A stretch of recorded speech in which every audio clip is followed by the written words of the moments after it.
Ouch! Stop it! Somebody help! Mary suddenly burst into my room while I was in the middle of a remote meeting. The bad feeling I had was spot on. Through the screen of the meeting that Jack was also attending, I saw Mary pin me down and reach for something. A cold sweat ran down my entire body. Please stop. I pleaded with my eyes, but Mary ignored my will. I tried desperately to stop her, but in the struggle, I was pushed away, fell, and hit my head hard. The next moment, the lighter in Mary's hand set fire. Suddenly, a voice shouted from the computer, "Call the police." What? Mary froze, lifting her head in shock. She didn't realize it. She wasn't aware that her reckless actions were being broadcast live. My name is Emily, and it's been 2 years since I got married. I met my husband, Jack, at work. He's in sales, and I'm in tech. After that pandemic spread, our department quickly transitioned to remote work, and these days, I only go into the office a few times a month. However, since the office is close to our apartment, we can come to work anytime. As for Jack, being in sales, he continues to go to the office as usual. Considering his job, I think it's only natural. Jack's mom, Mary, lives nearby, so she frequently comes to our place. Ever since his dad passed away 2 years ago, she's been dropping by unannounced and complaining to me, which is really bothersome. Even though I barely interact with her, she still goes out of her way to come over and complain, and I always wish she wouldn't. At first, Mary's visits were about once a week, but lately, it's increased to 2 or 3 times a week. She even shows up while I'm working, barging into the room. Then, she stands behind me and keeps making snide remarks. Is this really how you work? You need to be more serious about it.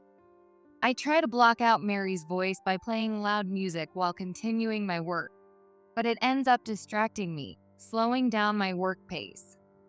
Could you please talk to her, Jack? Ask her to be a little quieter.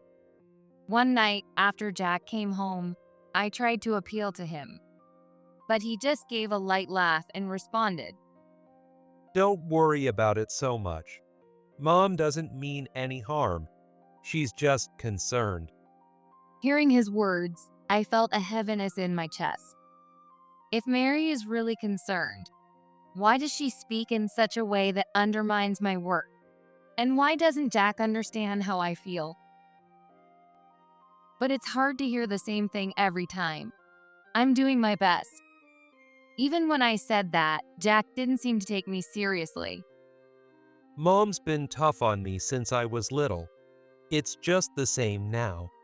But it's because she cares about us. Listening to him, I felt that something wasn't right.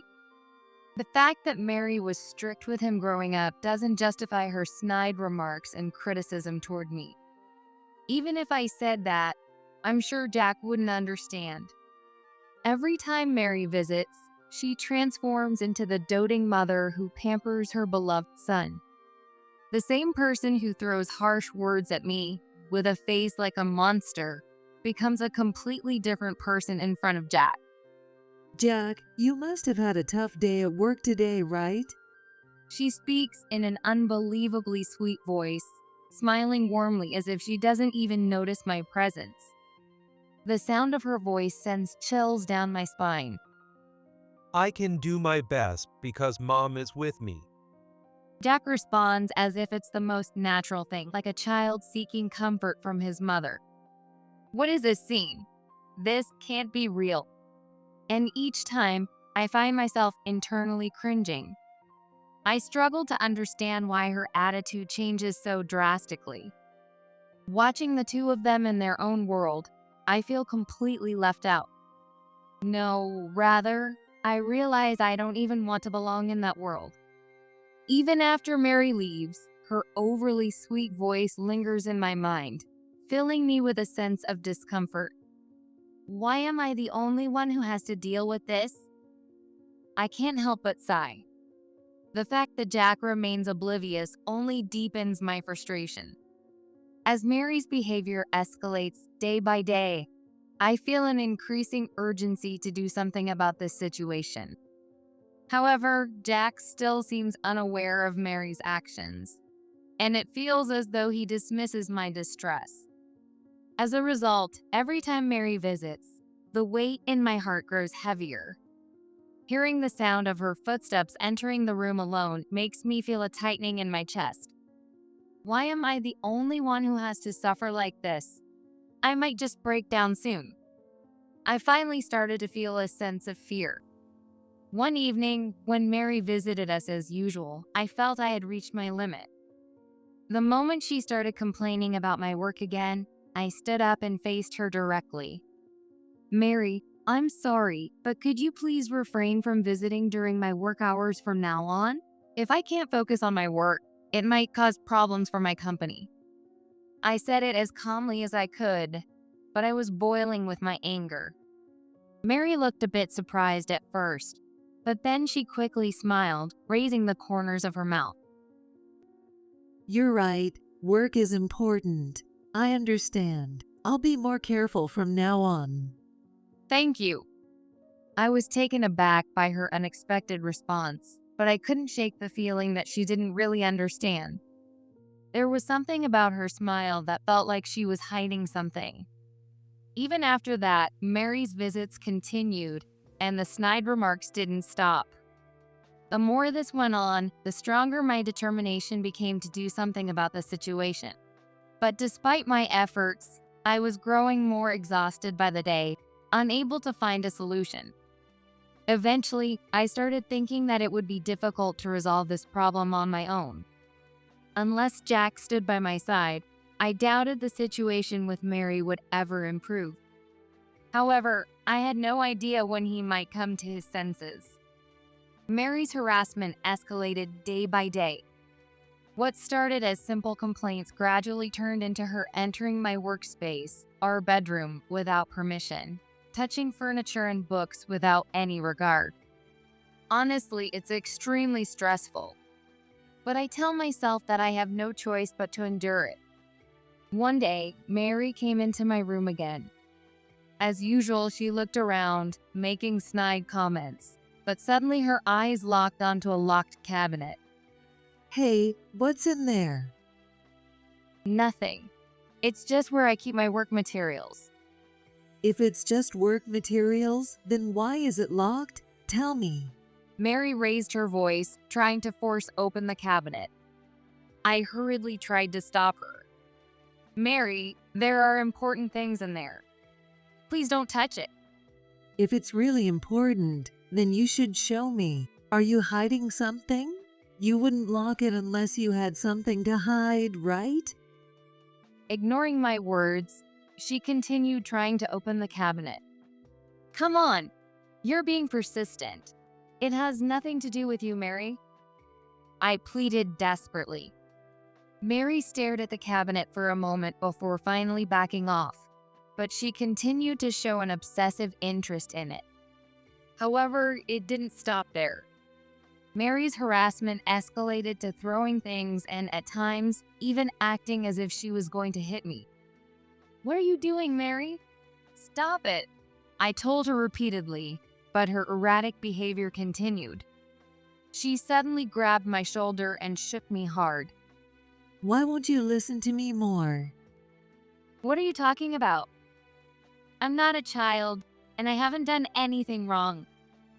Do you really think that excuse is going to work? It would have been easy to shake off her hand, but I was worried that if I did, she might exaggerate and accuse me later. Feeling trapped, I found myself getting closer and closer to my breaking point. The worst happened one day. I was attending a remote meeting as usual, with Jack also joining from the other side of the screen. Suddenly, Mary entered my room.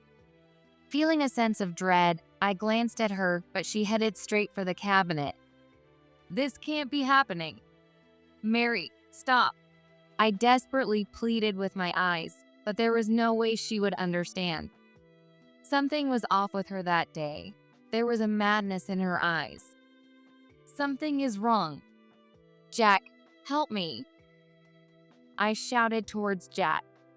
At that moment, Jack, sensing the urgency in my voice, spoke with a tense tone. Hey, are you okay? What's going on? Jack, Mary is. I tried to explain the situation, but just as I was about to, Mary pulled out a lighter and a bottle of oil from her pocket. No, stop it. I felt my whole body tremble with fear. Jack's voice echoed again from the screen. Hey, what is she doing? Stop her now. But Mary didn't react to Jack's voice. No, she probably didn't hear him at all. Without any reaction to his voice, she opened the oil can and poured it over the cabinet. At that moment, I lost myself in fear and anger, leapt out of my chair, and ran toward Mary. Stop it. I grabbed her arm, desperately trying to stop her. But Mary pushed my hand away, preventing me from getting closer. In the struggle, I lost my balance, fell to the floor, and hit my head hard. Ouch! In that instant, Mary lit the lighter and brought it close to the cabinet. The cabinet burst into flames instantly. Smoke began to fill the room. Somebody help! As my consciousness started to fade, I let out a desperate scream. I thought I heard Jack's voice again from the other side of the screen. Damn it, I'm coming over right now. What's going on? What's happening? Colleagues who were also in the remote meeting started raising their voices, trying to understand the situation. There's a fire. Get out now. I heard someone shout, but my body wouldn't move. I was paralyzed, frozen with fear and shock. Mary, please, stop it. I pleaded with her, using every ounce of strength I had left, but she wouldn't listen at all. Do you understand now? You can't handle a job. You don't need any of this. Her words filled me with a sense of despair. Anger and sadness surged within me all at once. It was so overwhelming that it made me forget my pain. I forced myself to stand and tried to put out the fire using a blanket. However, the flames were stronger than I expected, spreading and burning through the blanket. Please, put it out. I prayed desperately in my heart, trying everything to extinguish the fire. Eventually, the fire died down, leaving the room filled with the smell of smoke and the charred remains of the cabinet. I collapsed on the spot, my body trembling from the pain in my head and the shock of it all. This is what happens when you defy me. Maybe now you'll start listening. Mary said coldly, smiling in satisfaction. Just then, I heard footsteps outside the room, and Jack burst in. What happened? He rushed over to me, his eyes widening as he saw the charred cabinet. Of course, the materials inside were also burned. Mom, what did you do? Jack confronted Mary, but she seemed unresponsive, staring blankly at one spot. I'm calling the police. But at that moment, a loud voice boomed from the computer speakers. What? Mary snapped out of her trance, looking around in confusion. Her expression changed abruptly. I could see her confusion and shock quickly turning into fear and anger. She stood frozen for a few seconds, but then she regained her usual defiant attitude. What the hell? How did it come to this? Mary shouted in a trembling voice. What are you doing, Mom? Jack's face was a mix of panic and anger as he glared sharply at Mary. He shouted as he approached her. No, Jack, it's just because Emily was being insolent. Mary tried to make excuses, but her words didn't come out right.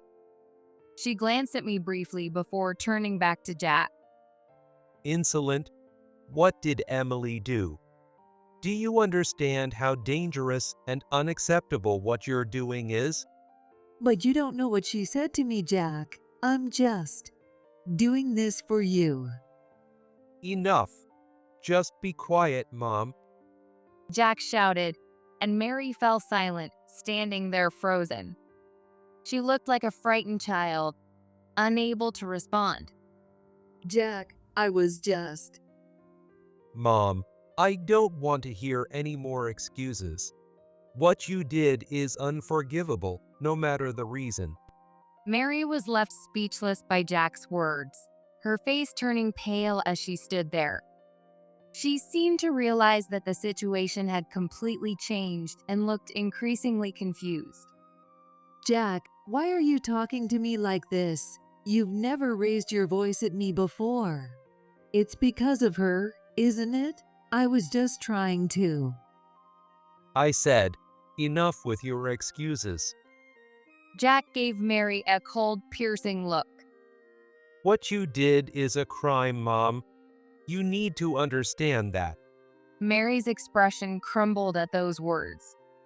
She seemed to finally grasp that she was cornered, covering her face with her hands as she began to cry. How did it come to this? Mary's sobs echoed through the room, but Jack looked down at her with a cold stare. How did it come to this? You did all of this, Mom. Jack snapped, glaring fiercely at her. Mary froze, silent as ice, and clamped her mouth shut. The room fell silent, and I collapsed to the floor. The pain in my head and the emotional shock overwhelmed me again, and tears streamed down my face. I never imagined Mary would go this far. Hey, someone. Call an ambulance. Jack shouted, and our colleagues on the other side of the screen responded immediately. We've already called for help. It's on its way. Even from a distance, I could hear their voices. Within minutes, the ambulance and police arrived, and Mary was arrested without resistance.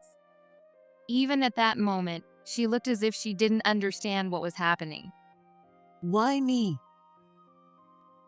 Mary muttered in a small voice, but no one paid attention to her.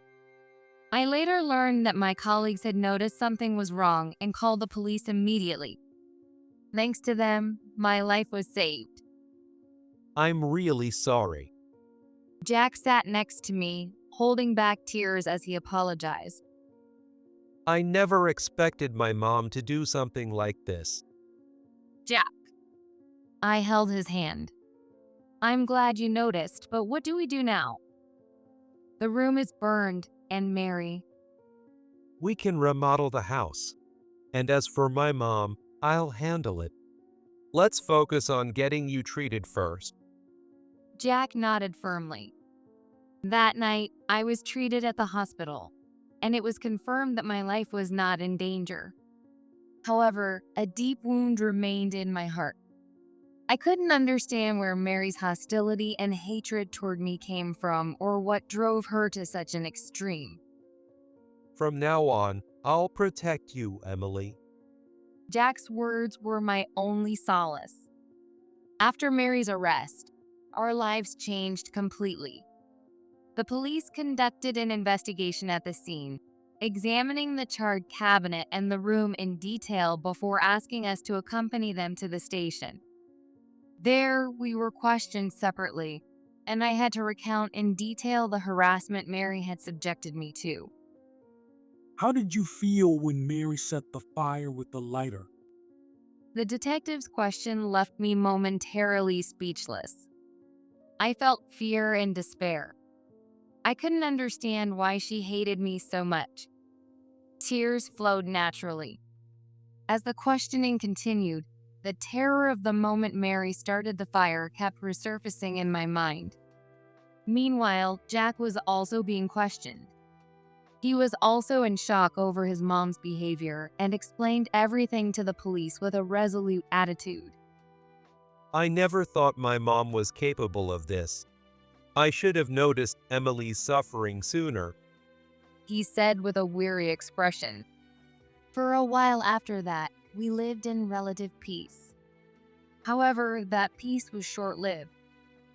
I learned from a call from Jack that Mary had been released. It had only been a few months since the fire. I received the news of her release on a calm afternoon. That afternoon, I was just brewing a cup of coffee, planning to take a short break between work. But a sudden phone call shattered the calm. She's being released. What? Already?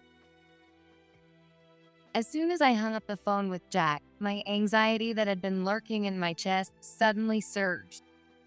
I had never considered the possibility of Mary getting out of prison.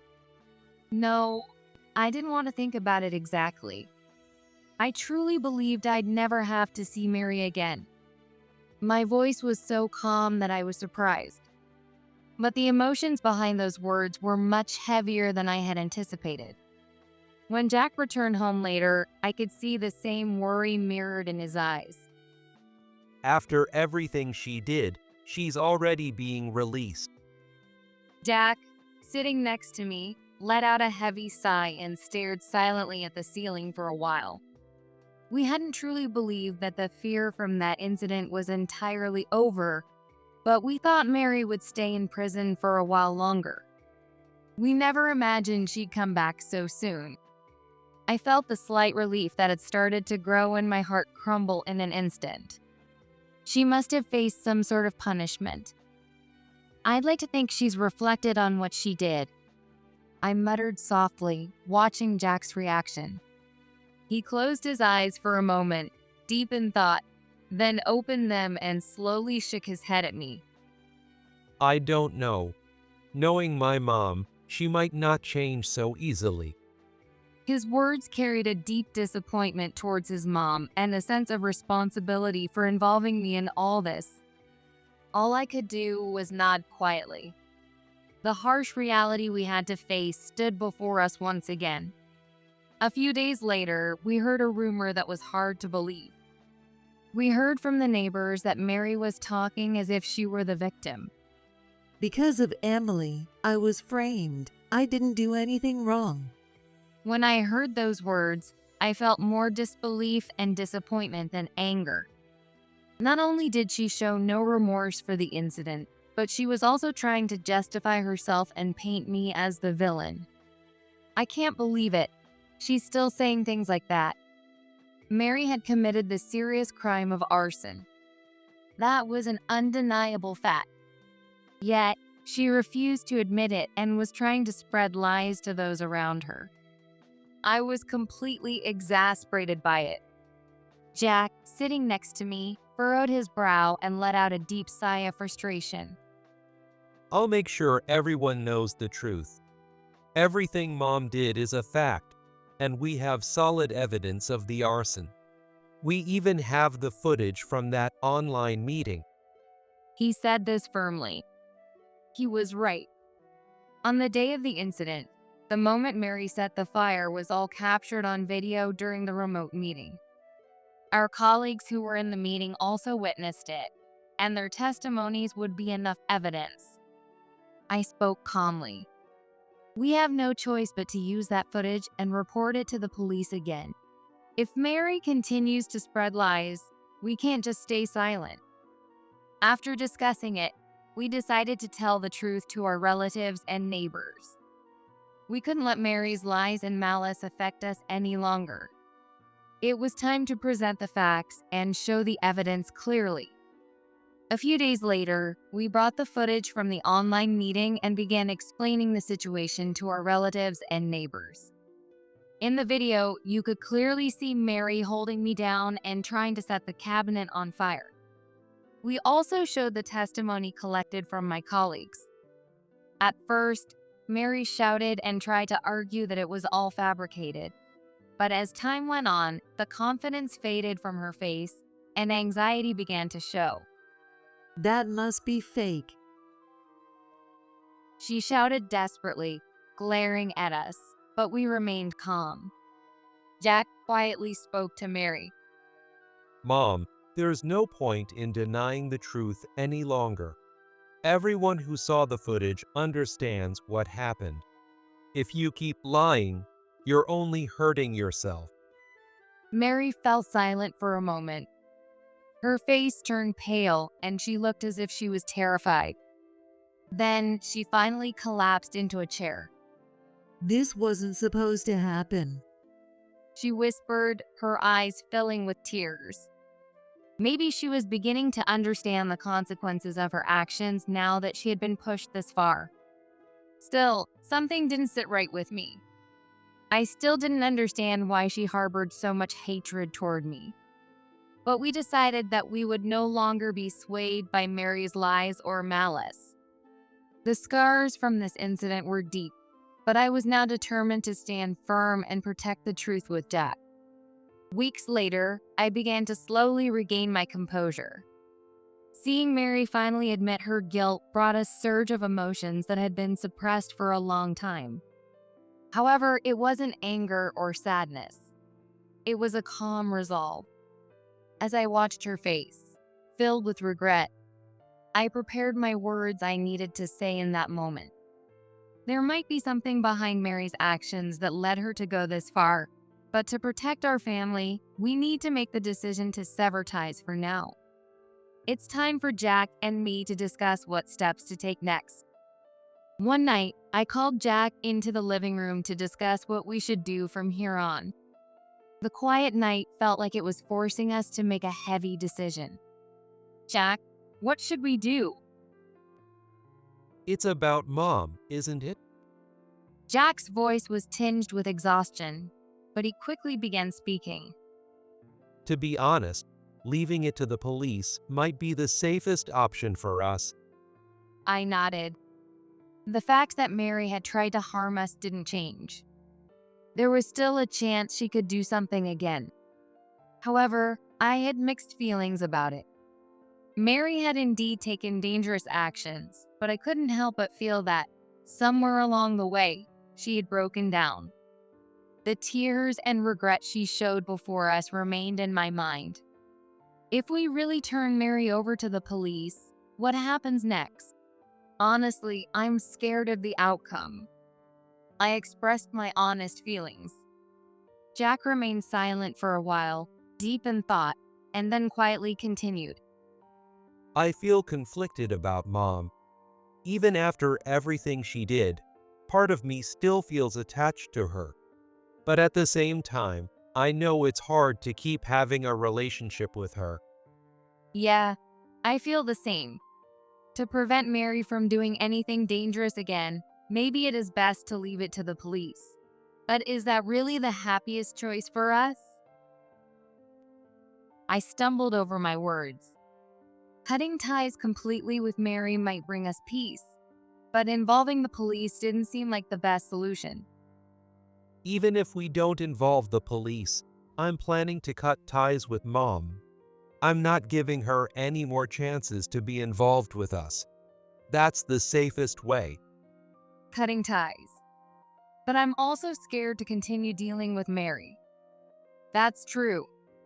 We both fell silent, lost in thought. As our conflicting feelings about Mary swirled, the path we needed to take slowly became clear. We decided not to turn her over to the police, but instead to completely sever ties with her. Okay, we won't involve the police. But no matter what she says from now on, she's no longer part of our lives. That's the final decision. Yeah, you're right. We have no choice but to completely cut ties with Mary. We can't let her ruin our lives any further. By making this decision, we finally reached a conclusion. We hoped that severing ties with Mary would bring us the peace we needed. After that, we prepared for a final meeting to formally tell Mary that we were cutting ties with her. This would be the end of everything. I invited Mary to our home, took a deep breath, and began to speak. Mary. She responded to my voice, looking at me with a tired expression. There was a hint of regret in her face, as if something inside her had broken. She still seemed unsettled, but there was a glimmer of hope in her eyes. Perhaps she was holding on to the expectation that she might be forgiven. I won't be involving the police any further. The moment Mary heard those words, she looked relieved. She had been holding her breath, and I saw her shoulders relax as she let out a sigh of relief. She probably thought everything would be forgiven, but I knew she didn't understand the full reality of the situation. I also knew how heavy the next words I would say would be for her. Thank you, Emily. I can't bear any more hardship. I'm sorry. But at that moment, I continued in a calm and firm tone. But Mary, don't misunderstand. What? The relief on Mary's face vanished instantly, and tension returned. After watching her expression change, I looked at her coldly and spoke clearly.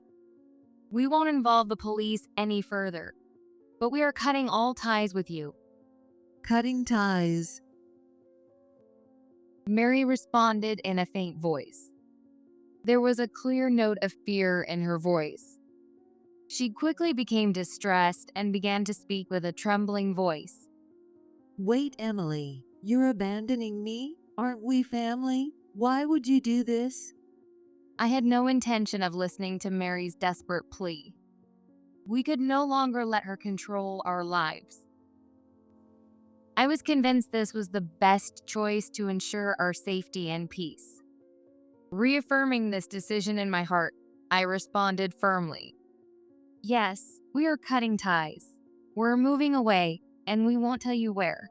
We're severing all connections from now on. Mary froze in place, her trembling hands resting on the table as she listened to my words. It seemed she finally realized that we were serious. She opened her mouth several times as if trying to respond, but no words came out. Please, wait, Emily. Let's talk about this. It's all a misunderstanding. I was just trying to for Jack. Mary pleaded desperately in a trembling voice, but it lacked the strength it once had. It sounded weak and fragile. It was as if she had finally realized that she was on the verge of losing something. At that moment, Jack stepped forward and quietly spoke. Mom, it's over. You can't keep hurting Emily anymore. Mary reached out toward her son, trying to hold on to him, but Jack gently moved away, maintaining his firm stance. Jack, please, even if it's just you, don't abandon me. Tears welled up in Mary's eyes as she pleaded in a strained voice. I feel the same way as Emily. Mom, please stay out of our lives from now on. Mary froze for a moment upon hearing those words. She was speechless, staring at her trembling hands. This is the end. Thank you for everything until now, I said calmly once more.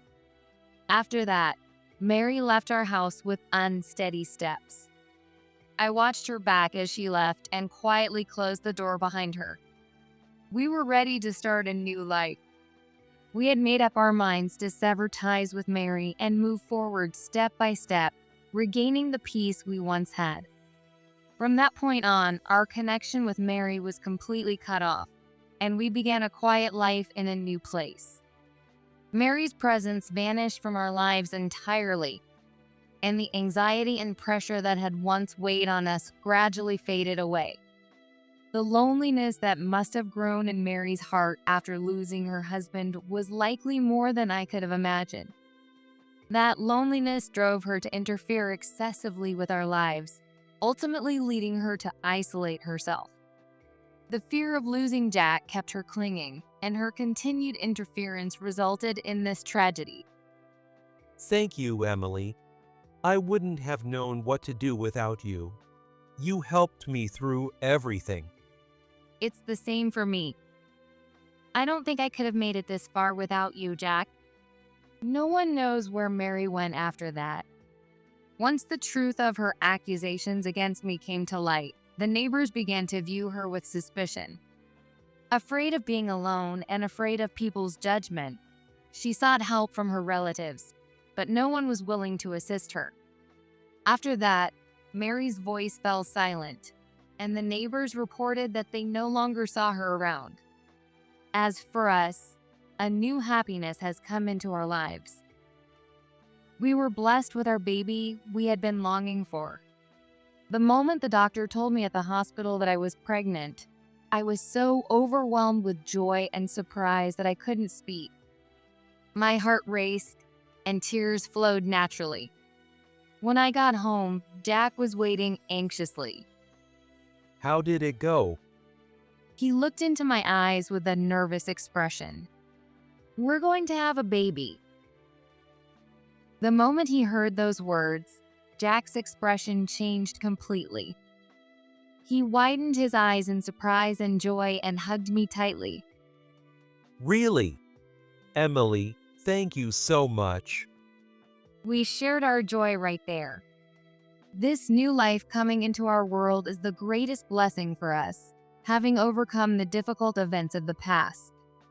Together, we will continue to walk forward for our family, building a happy future.